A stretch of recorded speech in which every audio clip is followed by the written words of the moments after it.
Kain jumputan salah satu warisan budaya Indonesia yang memiliki beragam jenis dan motif.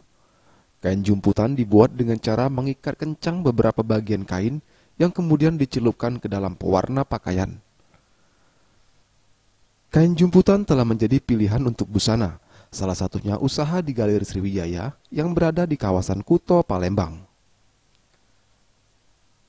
Galeri Sriwijaya banyak menerima pesanan seragam dari kantor ataupun keluarga, baik dari kota Palembang atau luar kota Palembang. Untuk harga busana gamis yang ada di sini dari harga Rp150.000.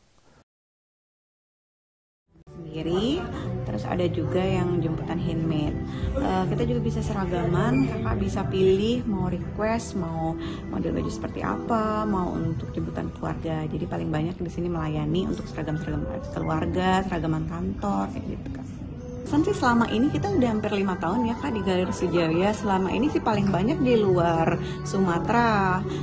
Dari ini kan kita juga 3D blongket gitu ya kak. Itu rata-rata lebih dari Bali, banyak kan dari Kalimantan. Tapi sekarang sejak kita buka offline itu banyak juga nih dari Sumsel dan khususnya Palembang juga yang datang ke sini akhirnya. Di sini untuk gamis kita dari harga 150.000, kalau kemeja itu di harga 120.000. Nah kalau yang untuk handmade kita juga ready dari proses bahan pembuatan alam, ada juga di harga 250.000, 400.000 gitu. Semua ada sih dari kemeja, jilbab, tunik-tunik, setelan rok, ada juga setelan celana. Tim Liputan Sriwijaya TV.